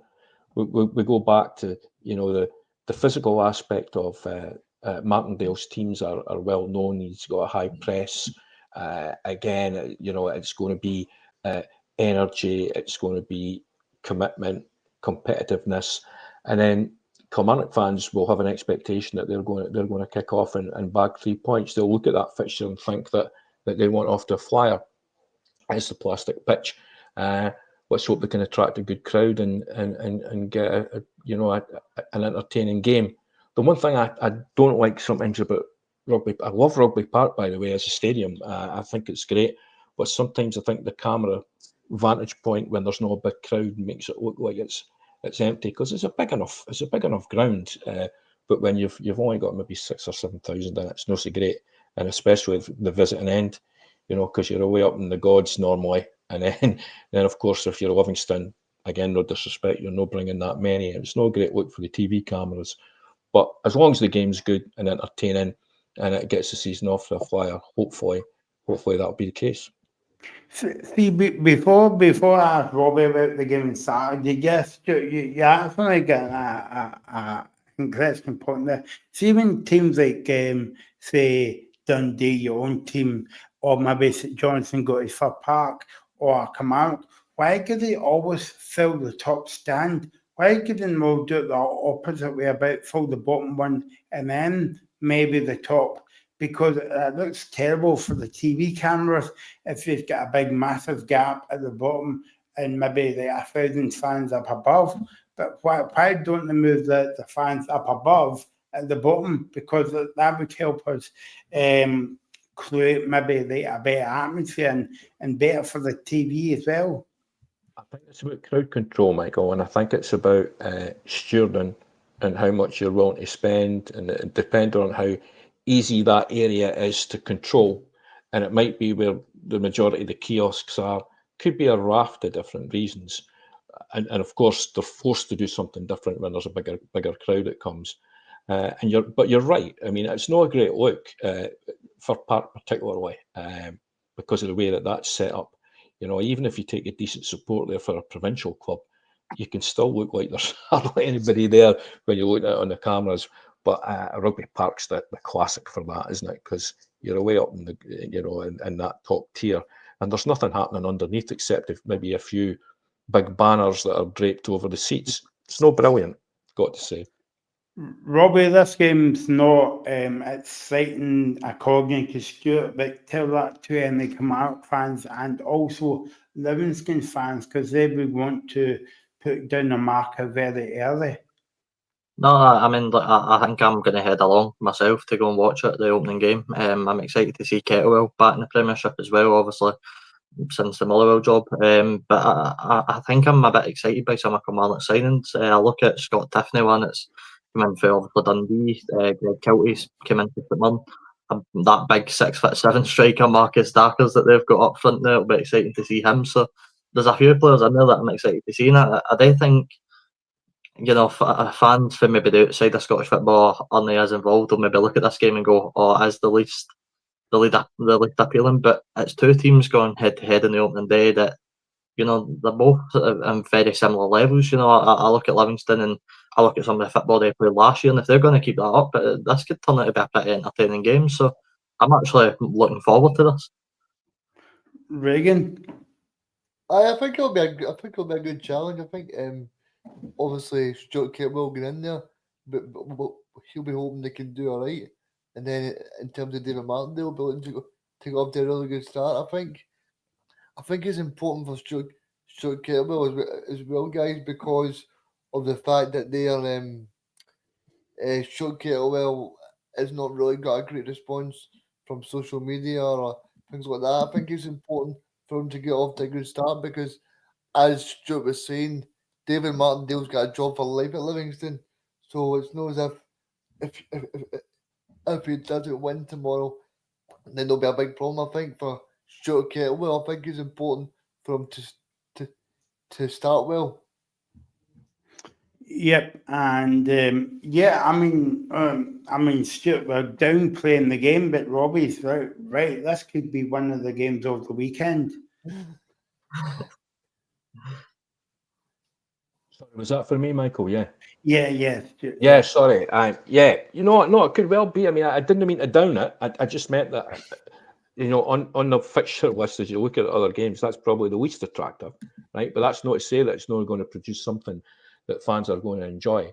You talked about Scott Tiffany, and I know him well because of his time at Dundee, and he could turn a game, and on that kind of surface, he's well suited to that kind of surface, you know, skinning guys, and he's a wee buzz bomb, and he'll add a load of energy. I mean, Killie already topped their League Cup group. I mean, they're in a good spot already. They've got a League Cup tie, you know, to look forward to against Dundee United. They're at home in their first game against a promoted team. You would think that they'd be looking at that and with a great deal of optimism as well. And they've got a new manager, and he's got to prove himself. I mean, his previous job, the way he left, it was kind of awkward, wasn't it? That whole scenario about the abuse he was taking, etc., etc. You could argue that kind of goes with the territory. No, that's right, but he wants to be Stephen Presley at half time if Dundee are 2-0 down, you know, and then you'll know about it. But yeah, I wish him well. I don't like to see anybody struggle like that. It's no right. You got your job, and the abuse is what forces you out the door. Kilmarnock have got strong expectations about what they want.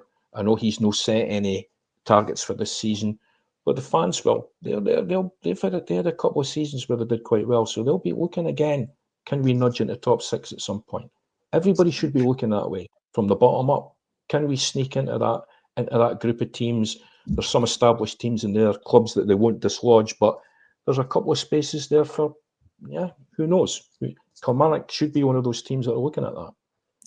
Graham's asking a good question in the chat. I'll get your comments in a minute, guys. That who will over and underachieve this season? I don't know about you guys, but the team that we spoke about, Livingston, might overachieve as well. Don't write Reagan's Power, Martindale. He's been there for about 20 seasons and he's good well. I also think Falkirk will bring something to the division just because of the fan base as well. But I mean, what do you think, guys? For underachieving, I'd say probably Aberdeen. I think will underachieve this season. I think Tulane might drop at the top. I've got them to drop at the top 6. So I think they will. That could be seen as controversial right away, Robbie.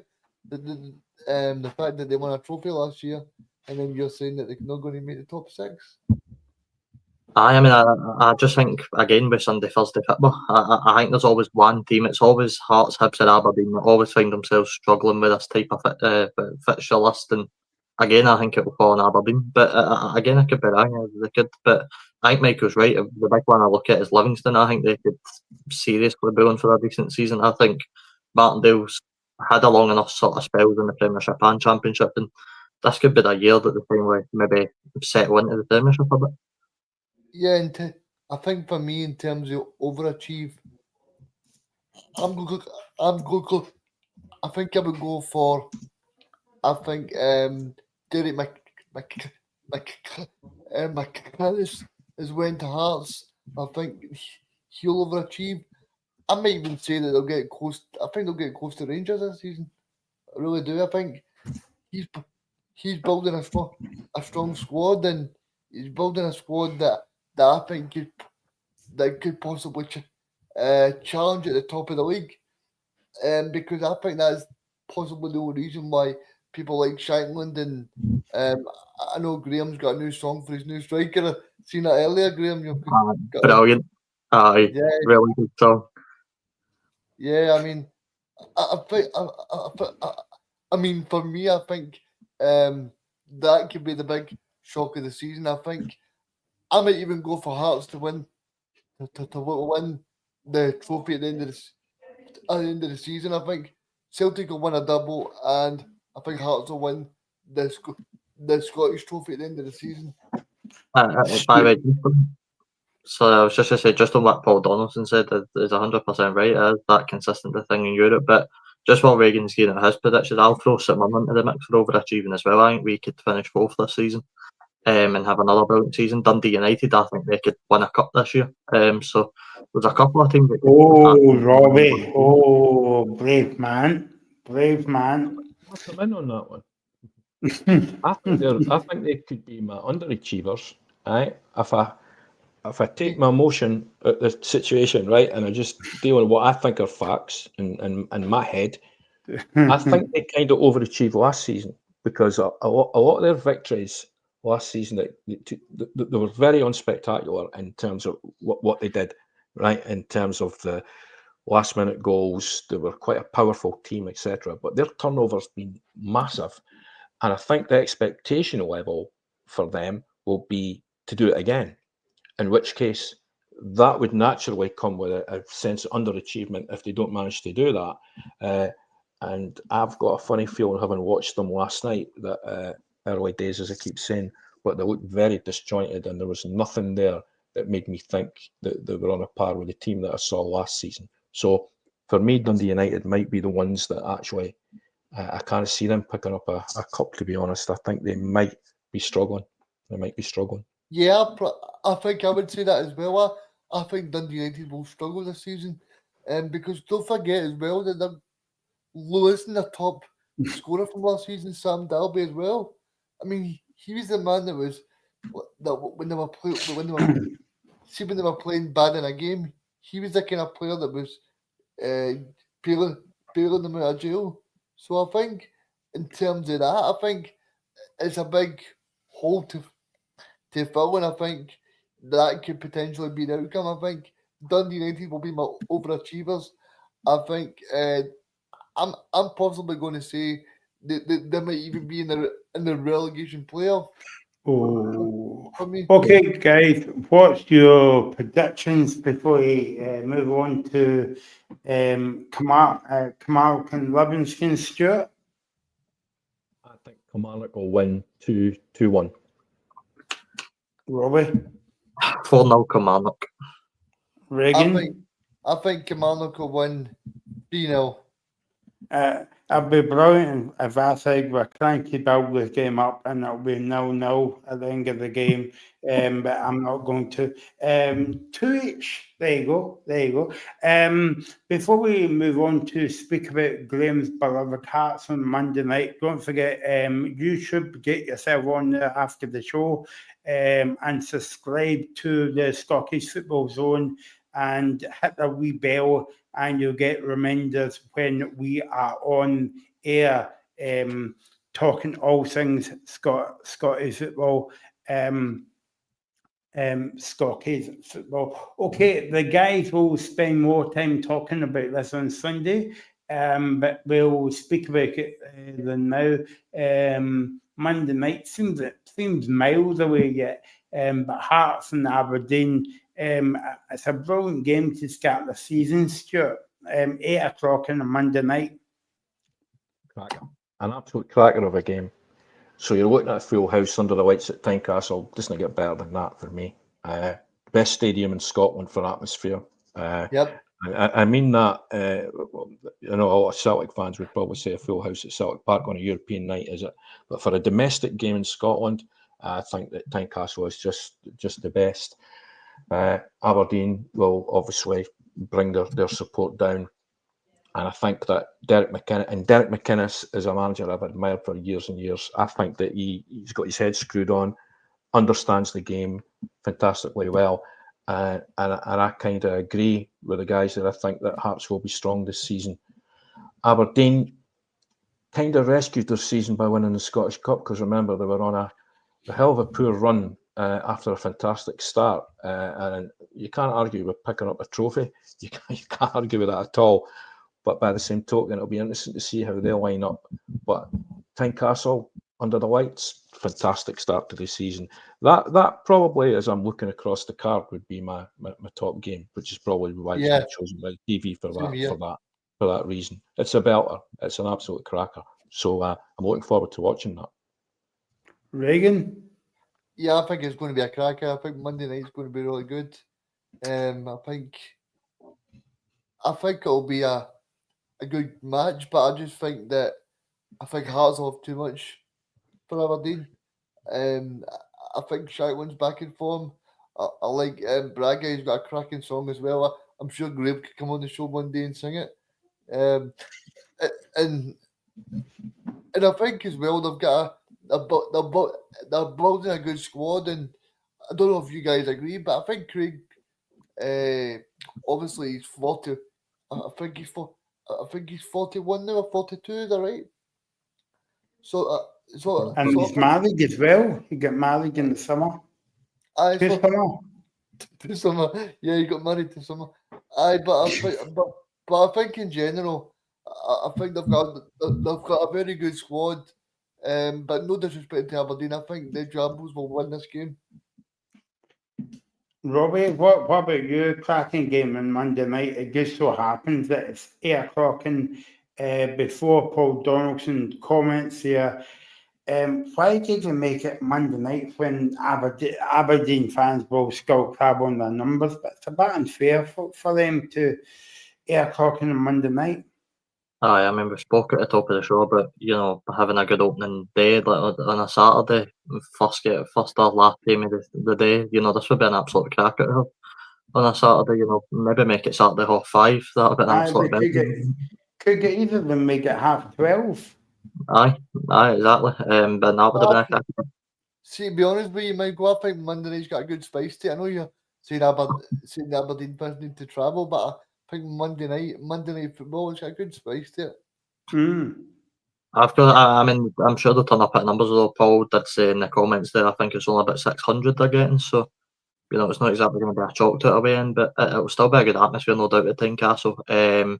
Look, one player I'll give you another controversial opinion. I think Claudio Braga will end up top goal scorer this season and the player this come the end of the year. I think he'll have a brilliant season. Do you?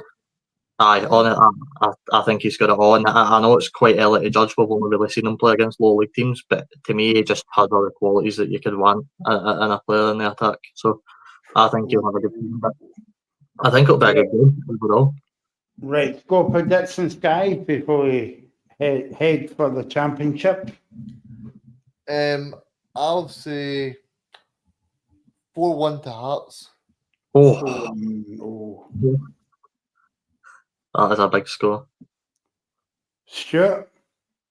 I'm going 3-0 Hearts. And Robbie boy? I'm going to go 3-2 to Hearts. 3-2 to Hearts? Aye. 3-2 to Hearts, Claudio Braga, Hartwick. I think the press is on because Graham's watching big, But no, I'm going to go 5-0 Aberdeen. Sorry, Graham. No, I will go for a belt in the first weekend of the season. I will go 3-2 Hearts. There you go. A couple of comments coming in. Hope you're well, Gather. Reagan, I used to go to colleagues with you. Next time you see Reagan, get a wee selfie with him. He only charges about £1.50. And also, I want to get to this comment as well about Craig playing in Hamilton Skiggan, Hamilton playing in Broadwood Skiggan. We'll get to that. We'll get to your comments. Don't forget, you can follow us on your X and also on YouTube channel. Just sign up to Scottish Football Zone will be here every night. There's a game on in Scottish football, and we'll be covering the clubs in European football. And also we've got some special shows lined up as well, more details as we go on. Right, guys, back to the football. We're in the final straight now. I'm sure you're happy to hear. The Championship kicks off tonight. A blow against Ayr United. Earlier against Raith Rovers. Morton is at home to St Mirren. Raith Rovers is at home to Queen's Park. And I think you can actually come back to me next season, right, and tell me if I'm totally wrong, right? But this game might be in the Premiership next season. Johnson against Packet Thistle. There you go. I put my neck on the line and show one. Guys, what do you think of that? What's your top games this weekend? I agree. On you go, Ricky. Sorry, I was just going to say, I think that's the St Johnson and Partick Thistle game is the one that kind of grabs the attention. But I think the match that's on BBC tonight as well, that's sort of bringing that attention as well. So I think there's a lot of matches there, but I'm interested to see Billy Davies as well back in. Morton, yeah, he's back in a job. I thought he was the manager, but he's not. He's joining as the assistant coach to Dougie Emery. Aye, Michael, just on what you said, by the way, I agree. I think Partick Thistle might get promoted as well this season. I could really see them doing a good season this year. And that's probably my pick for game of the weekend as well. But like I just said, to echo what Reagan said, Arbroath versus Ayr is going to be a cracker. I got lucky enough to watch Scott Brown's men last week, and he's built a very good team. It's a team with a lot of experience. You know, George Oakley and Curtis Main up front were causing all sorts of havoc to a St Mirren backline, so you can imagine how they'll cope in the Championship. I think they'll go well this year, and it could be another successful season for Scott Brown finishing high up the league. Well, I think it's Packet Thistle's year, because not only because the guys were saying about Falkirk carrying on, but I've got a wee soft spot for Packet Thistle. But also they came in the running the last couple of years, got beaten the final and the quarter final, was it last season as well? So I think it's maybe third time lucky for the Harley Rags to come up this season. I just wanted to ask Robbie. I mean, I know they brought in Tony Watt, but I mean, who else have they got for a striker, Robbie? Because I know surely they can't just go with one striker. I know they got Tony Watt, but I think you don't know how many games Watt's going to be able to play this season as well. But you know, watching them against Ross County, they absolutely dismantled that side. And again, I know it's only the pre-season and the cup, but you know, that's probably a good sign of things to come. You know, I'm sure Mark Wilson will be buzzing with that type of result. And I think they'll kick on. Have a good season. I agree with you, Regan. I think they're going to get a couple more bodies in. And just on Ross County, actually, a team that we've not really mentioned yet, they've built an extremely good squad. I'm impressed with Declan Gallagher at the back. He's a big marquee signing that they've made, so they could also be up there as well. I mean, I've picked them to win the title. I don't know about you guys, but I've picked them to win, because to manage to keep a guy like Ronan Hale for the Championship, I mean, he's going to score a barrel load. What do you guys make of that, by the way? But am I right in saying the chairman committee says that he wants at least $1 million for Hale if any team wants to buy him? That's quite a steep price for a team in the Championship. I think they're just trying to scare folk off, aren't they? He's got designs about playing international football, and I think that he's edging for a move. There was talk at one point that we might have been interested in Dundee, which I think was fantasy stuff. But by the same token, he's a great player, and you're saying there that, you know, you'll be bag a few goals from this season. I'm not sure he'll be there by the time we get to the end of August. I think he'll be gone. I think he'll be away from there. Stuart, what's your game of the weekend? And also, I'm going to get your predictions, guys. What's your games at the weekend, Stuart? Well, that's a really hard question, because looking at these fixtures, I mean, you see, for once, actually, I'm looking at these fixtures and I'm saying to myself, they're actually as, if no more attractive than the ones in the Premiership. So the game of the day, I think, is St Johnstone Park Thistle. I think I'm looking right across that card, and the only game that if I had a choice, I could only go to so many of them. It would probably be the Wraith Queen's Park would be the one I wouldn't do. But Dunfermline will be on a high because they've the got, permanent flying now. yeah, and they've recruited well. They've recruited plenty. They've got a permanent manager in place now with a proven track record. I watched Airdrie a couple of weeks ago. Very decent side. Yeah, they're playing well. They'll not be pushovers either. And I think St Johnstone have been flying since and sometimes it takes a team to go down before they come back again.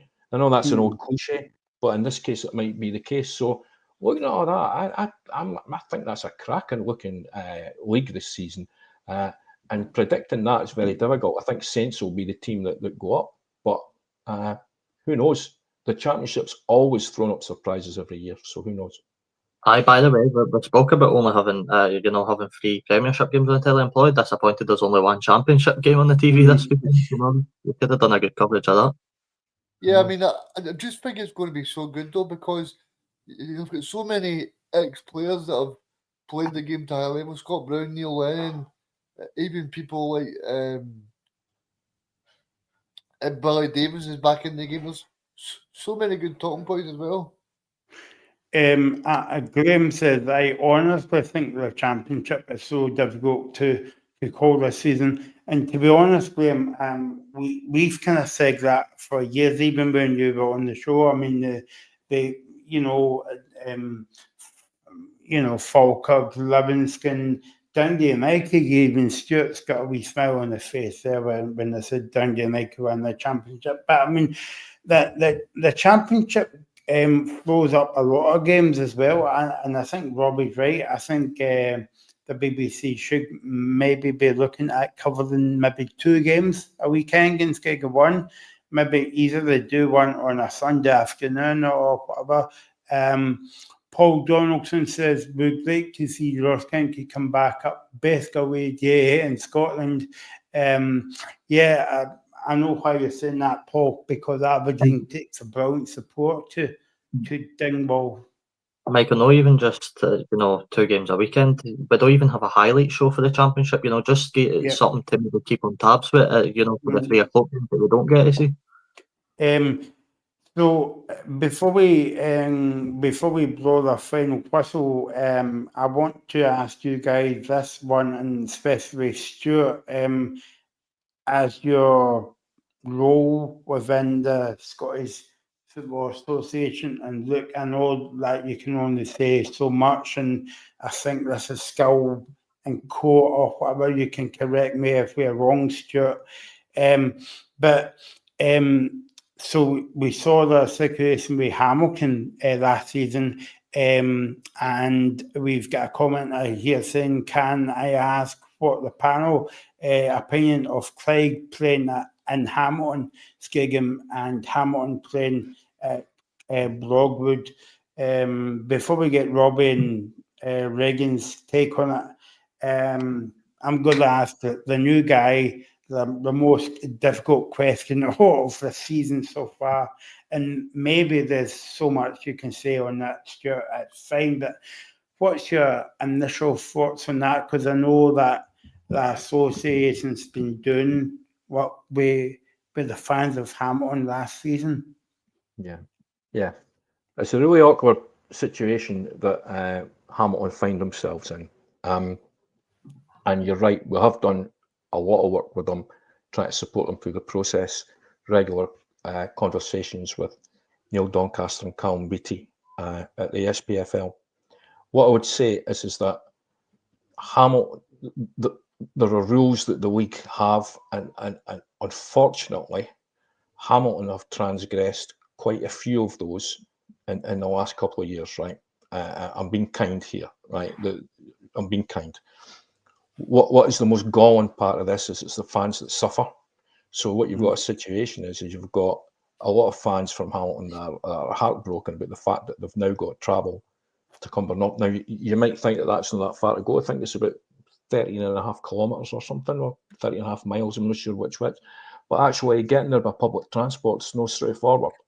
And so, once again, it's the fan that suffers, right? Because mismanagement and all sorts of different things, and the issues at Hamilton go back years and years, and for legal reasons, I couldn't possibly say exactly everything that's went on there. So it's just sad that we've got one team playing where they shouldn't be, another team similarly. So it just sums up the madness of Scottish football sometimes, Michael. Stuart, I'm looking at this situation, right, and I'm assuming both of you guys that have seen the news of Morecambe recently, completely going cease and desist, having to give up the club, and the club's completely disappearing off the football map. It's sad to see. What we know of Hamilton and what we used to see in the Premiership, the decline is going at a very Morecambe-like rate. It seems like the club, since leaving the Premiership, has only went in a downward slope. But for me, looking at the likes of when it was Inverness that was in a bit of trouble with that sort of stuff, it looks like Hamilton are heading very much in the same direction. Yeah, I think that the football authorities need to look closely at the fit and proper person rules for owning football clubs and running football clubs. Yeah, I think that's the truth of it. And they are reviewing them at the minute, but curtailed in many ways by the laws of the land, not just the football laws. So it's so complicated, and from the outside looking in, you'd think it shouldn't have to be, but it is. But the owners at Hamilton, I don't believe, have done themselves any favours either. And it's the fan that suffers in the end, because at the end of the day, owners are transient.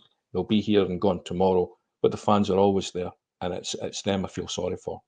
I was just going to ask you guys, is that even more important that clubs like Hamilton, Falkirk, St Johnstone this season, see when they get relegated, it's so important that they bounce back quickly, because it just seems like I remember growing up that teams like Clyde and that were like playing in the Premier League or playing again, being Celtic 2-0 and stuff like that. Stuart, it just seems like Clyde have just fell away so far.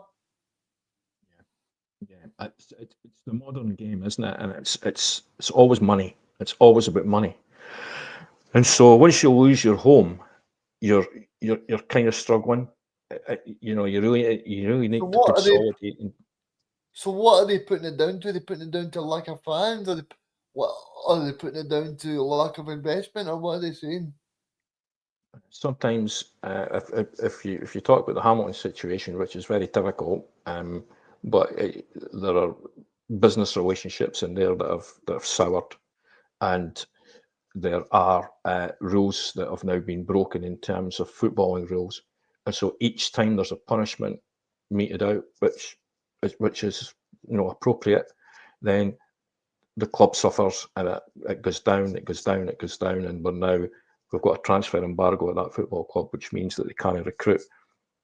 And so, I'd like to sound more positive about Hamilton, but I've got a foreboding feeling about their future. To be fair, something needs to happen there, and quickly.